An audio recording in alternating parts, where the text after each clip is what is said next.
Okay, this is the C2b foundation test. Question number 1. The key point about question number 1 is it talks about a colourless solution. So for it to become colourless, it means it has to dissolve. So dissolve is the answer.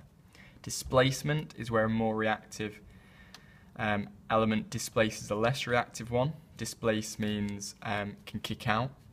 Neutralisation, the equation for neutralisation is acid and alkali, makes a salt and water. And a precipitation reaction makes an insoluble compound. Insoluble, it can't dissolve. Next question says describe how. The key word here is describe how you measure the change in temperature. So you'd use a thermometer, you'd take the temperature before and after. Last one, a chemical reaction that causes a decrease in temperature. So decrease in temperature is endothermic. Increase in temperature is exothermic. Okay. Next one. The next question says give the name of the products. So first thing, you're looking at the products. Okay. Calcium chloride, carbon dioxide, water. Out of these, which is about fizzing. Now fizzing happens when bubbles of gas are formed in a liquid. So the gas there is carbon dioxide. This question, experiment is repeated using warm instead of cold acid, is about rate of reaction and talking about the temperature. So when you've got an increased temperature, things react faster. So there will be faster fizzing. Last question, what must be done to the chips so the reaction could get even faster? Okay, but you can't change the concentration because it says you're using dilute acid. So the other thing you could do is increase the surface area. This means you would make the pieces smaller or even a powder. Okay, it's 2 marker, so 2 points. Number 2, how will a covalent bond form between oxygen and hydrogen? So covalent bond is electrons are shared. There's a pair of electrons that are shared. Hydrogen will share one. Oxygen will also share one. Okay. Finally, the relative formula mass. You're adding all the different masses of the compound together. So the mass of hydrogen is 1. The mass of oxygen is 16. In H2O, you have 2 hydrogens and 1 oxygen. Add them together, make 18. This is quite a difficult question. It's linked to C1 because it's about balancing. Okay, you need to know oxygen goes around as O2, hydrogen goes around as H2, water H2O. Once you've done that, you can then try and balance it.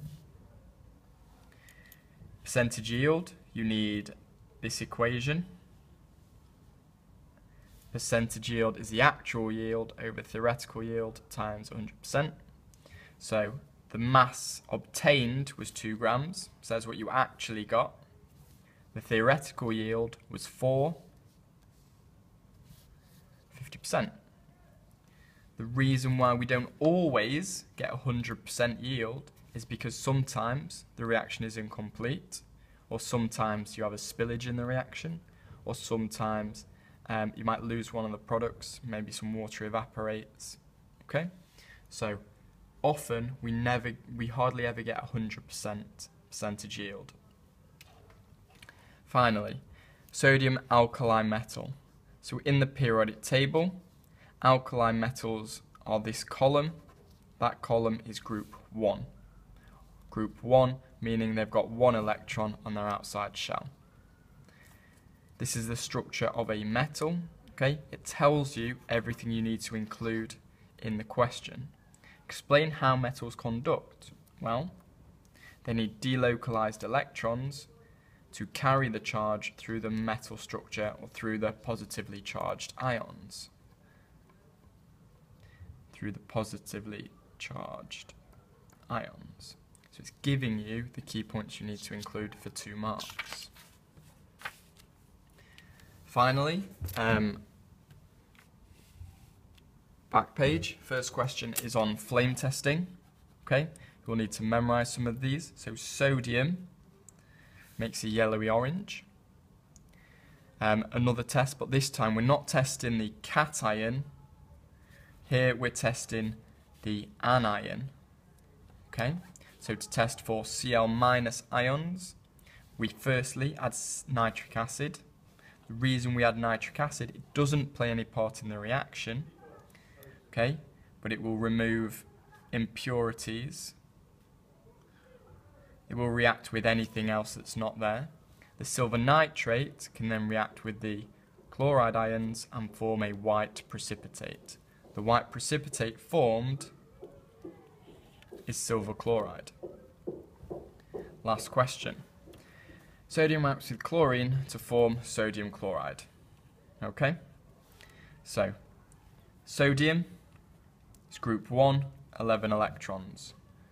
Therefore, it's got 1 on the outside. It's not stable, it will lose that 1. It will lose that 1 electron to form Na positive. Cl is group 7 with 7 on the outside, so it will want to gain 1. Okay? So it will gain 1 and become Cl negative.